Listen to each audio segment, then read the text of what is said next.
Mereka mengatakan tola al-badru alaina, telah datang cahaya rembulan kepada kita. Tola al-badru alaina fahtafat min khulbuduri, maka semuanya akan sinar yang ada di sini. Jadi setelah Rasulullah datang, mereka banyak yang menabur rebana. Oleh karena itu ada sebagian ulama, sebagaimana ulama Ahlussunnah wal Jamaah, membolehkan kita menabur rebana.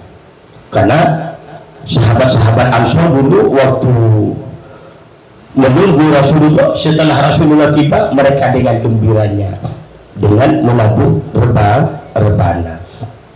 Sesampainya di Madinah, Rasulullah mempersaudarakan sahabat Ansor dan sahabat muhajirin. Orang-orang yang berhijrah dari Mekah itu dinamakan muhajirin, dan sahabat-sahabat yang berada di Madinah itu dinamakan sahabat Ansor. Mereka dipersaudarakan. Bahkan sahabat-sahabat Ansor rela memberikan rumahnya. Kalau Ansor itu memberikan rumahnya nggak pakai kamu gini. Jadi sahabat Ansor itu memperlihatkan rumahnya kepada sahabat muhajirin, inilah rumahku, mana yang ingin engkau ambil.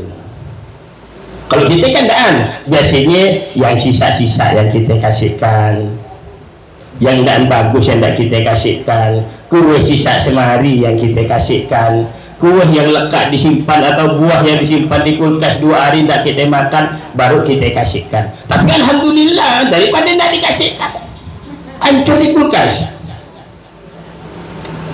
Kalau dikasihkan ke sama orang kaya tidak suka. Tapi setelah dikasihkan kepada orang yang lebih miskin dari kita, mereka gembira, mereka suka. Cuman permasalahannya yang biasa kita kasihkan itu sisa gitu. Kita dah beli rambutan ya, atau beli apa bisa dimasukkan, beli apel simpan di, dah 2 hari kita bosan rasanya nak makan, baru dikasihkan orang. Padahal kalau di zaman Rasulullah enggak. Jadi kalau memang bisa minimal jangan sampai nginap lah kita kasihkan. Oleh karena itu kalau Rasulullah menyuruh sahabat-sahabatnya, masaklah maraga itu kuah ikan, apa daging dikasih ikan, banyakkanlah kuahnya sikit, jadi kau masih bisa ngirim. Kalau tetangga dengar baunya nyaman lalu apa itu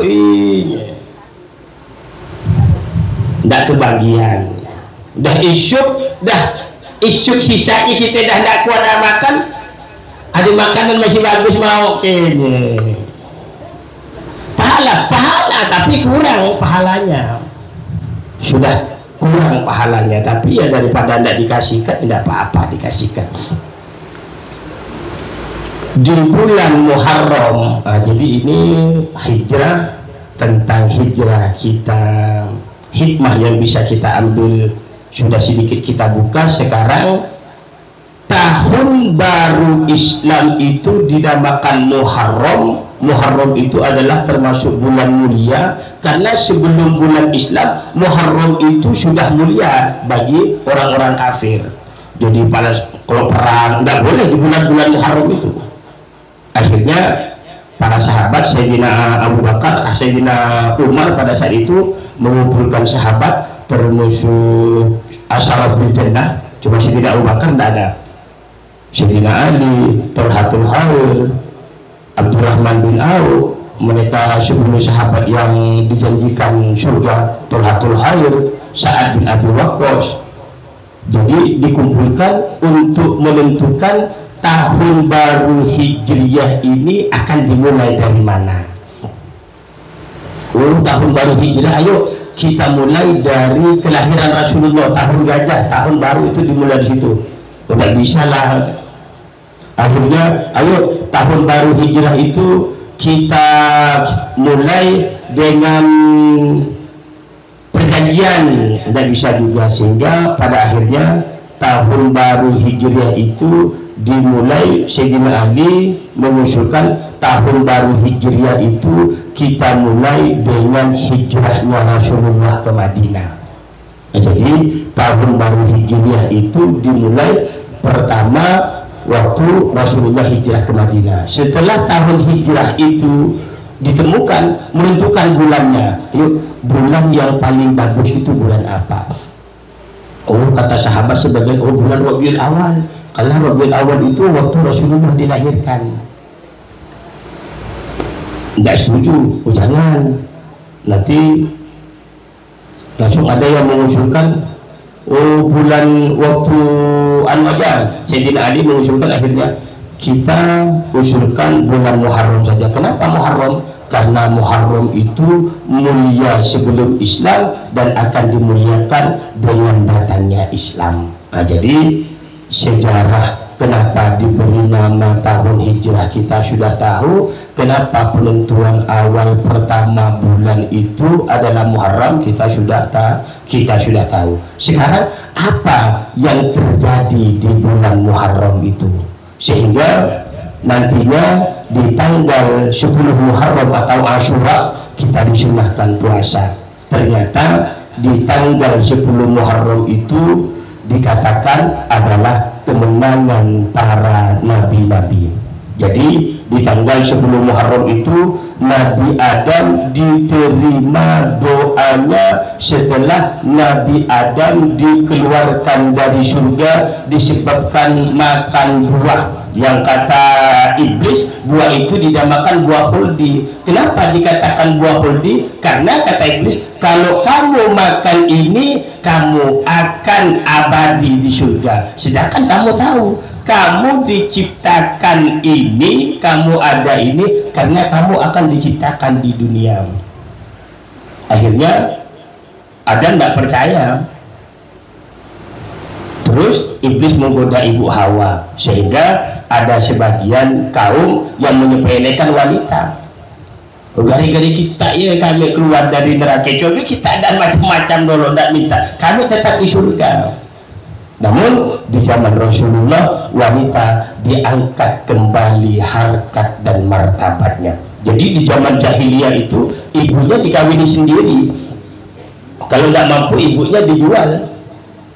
Anak yang terlahir perempuan itu dibunuh karena dia akan mencoreng wajah keluarganya. Bahkan Sayyidina Umar sebelum Islam sempat menguburkan anaknya hidup-hidup, sehingga anaknya sebelum mati bilang kepada ayah, kenapa engkau menguburku, apa salahku padamu? Tapi Sayyidina Umar tidak berani menoleh.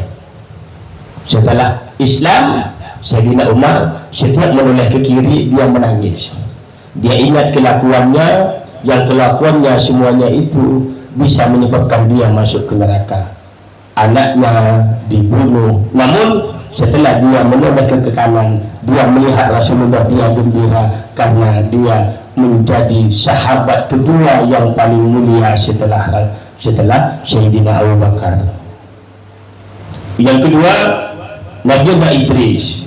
Nabiullah Idris itu termasuk nabi yang sangat tabah, nabi yang membantu malaikat di dalam menata perjalanan matahari. Jadi ketabahan dan kesabaran Nabiullah Idris itu terjadi pada 10 Muharram. Setelah itu Nabi Musa menerima kitab Taurat itu di Bukit Tursina tanpa perantara malaikat Jibril. Itu juga terjadi 10 Muharram. Nabi Nuh terselamat dari badai bandang, banjir yang besar, 40 hari 40 malam berada di atas kapal karena banjir, sehingga menyebabkan anaknya yang tidak patuh Kan'an tenggelam karena tidak mau ikut Nabi Nuh. Itu selamat juga di 10 Muharram. Jadi banyak nabi-nabi, oleh karena itu dikatakan 10 Muharram itu kemenangan para nabi. Nabi Yusuf dikeluarkan dari penjara. Setelah di penjara dituduh mau menodai Zulaikha yang sangat cantik jelita itu, yang terpesona kepada Nabi Yusuf. Namun Nabi Yusuf dengan imannya dia tidak tergoda. Ya kalau bukan karena iman, Nabi Yusuf tergoda. Karena imannya Allah melindunginya, akhirnya Nabi Yusuf selamat dari godaan Zulaikha. Akhirnya orang-orang semua wanita itu mengejek Zulaiha. Oh gimana, pembantu seorang disukai, pembantu seorang pun nak diandalkan. Akhirnya Zulaiha merasa panas, Zulaiha merasa sakit hati. Oh kita tu tak tahu Yusuf, kelak pun kita tahu Yusuf. Oh baiklah. Akhirnya wanita-wanita itu diundang oleh Siti Zulaiha, dibuatkan prasmanan panjang. Setiap satu wanita diberi pegangan satu buah dengan satu buah pisau. Jadi ada buah-buahan, ada yang apel, ada yang macam-macam lah buah-buahan di sini. Sikitnya suruh megang pisau. Akhirnya sama Zulaiha, Nabi Yusuf disuruh keluar Yusuf. Akhirnya di dalam Al-Quran dikisahkan, falamma ra'ainahu akbarnahu wa qatta'na aydiyahunna wa qulna ma hadza basara hadza malakun karim. Setelah mereka wanita-wanita itu melihat Nabi Yusuf, wa qatta'na aydiyahunna, mereka memotong-motong tangan-tangan mereka. Bukan cuma sekali dipotong-potong, ada yang putus. Mahada basarahan melakukan, itu bukan manusia, itu malaikat. Dia tidak terasa dipotong. Setelah Nabi Yusuf lewat sudah tiada, baru terasa. Zulaiha tepuk tangan. Iyalah kita, mulut kita aku tu jam sama Yusuf tiap hari tak luka sama sekali. Kita baru lihat sekali tangannya dipotong, baru dia menangis, baru merasakan betapa tampannya Nabi Yusuf. Jadi Yusuf di penjara. Setelah keluar dari penjaranya itu pada 10 Muharram. Nabi Yakub setelah anaknya Nabiullah Yusuf dibohongi oleh saudara-saudaranya, dikatakan mau diajak berburu, ternyata ditenggelamkan, dilemparkan ke dalam sumur. Namun Allah berkata lain, Allah menolong Nabiullah Yusuf. Dari sejak itu Nabiullah Yakub nangis sehingga dia buta. Dari kecil sampai Nabiullah Yusuf dewasa, sampai akhirnya Nabiullah Yusuf menjadi Perdana Menteri di Mesir. Akhirnya terjadilah mimpi yang 7 bulan bersujud kepadamu itu. Akhirnya ada 7 sapi gemuk-gemuk habis dimakan 7 sapi kurus. Tanya Yusuf, oh kalau kita itu akan ada panen besar 7 tahun. Setelah ia kita pacak 7 tahun. Akhirnya karena Nabi Yusuf bisa menafsirkan mimpi, Nabi Yusuf dijadikan Perdana Menteri untuk mengurus perbendaharaan, jadi bendahara. Akhirnya waktu musim paceklik, keluarganya datang ke Mesir. Nabi Yusuf ingat, tapi keluarganya tidak ada yang ingat, abang-abangnya tidak diingat. Setelah itu singkat cerita, baju Nabi Yusuf diserahkan ke ayahnya Nabiullah Yakub. Saya menemukan bau Yusuf, katanya. Setelah dicium, ternyata matanya yang buta karena menangis mengalir darah itu bisa melihatnya itu juga terjadi 10 Muharram. Ada Nabi Yunus, ada Nabi Sulaiman, ada Nabi Daud, ada Nabi Muhammad. Insya Allah